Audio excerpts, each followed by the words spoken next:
Hai guys, Assalamualaikum. Okey, kali ni aku nak bercakap tentang cita-cita guys.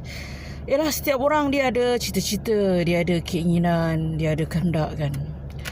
Aku dulu kalau ditanya masa zaman sekolah, orang tanya aku, Jiha, you esok bila you besar you nak jadi apa? Kata cikgu aku pernah tanya aku. So aku cakap, oh cikgu, saya cita-cita saya nak jadi saintis.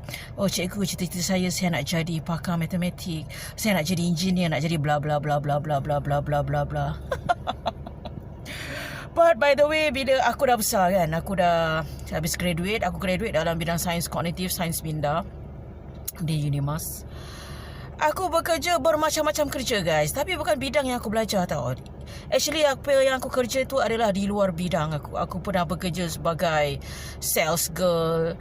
Aku bekerja di syarikat Fiamas Sdn Bhd sebagai salesperson lah. Aku jual produk-produk macam home appliances.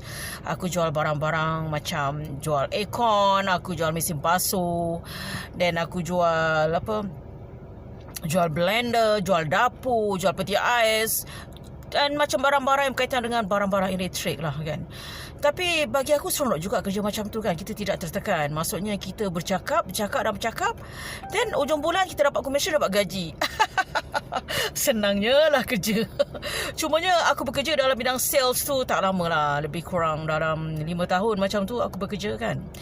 Okey, 4 tahun aku bekerja sebagai sales dalam bidang electrical, dan setahun aku sales dalam bidang butik lah. Aku jual produk-produk orang Melayu, bisnes orang Melayu. Aku jual pakaian, baju-baju orang Melayu kan.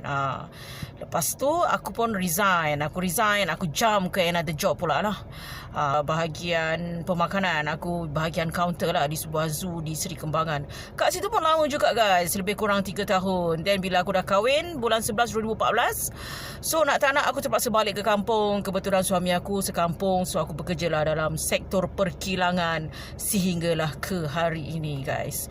So aku rasa aku bekerja tu tak menggunakan pun degree aku. Sebab apa?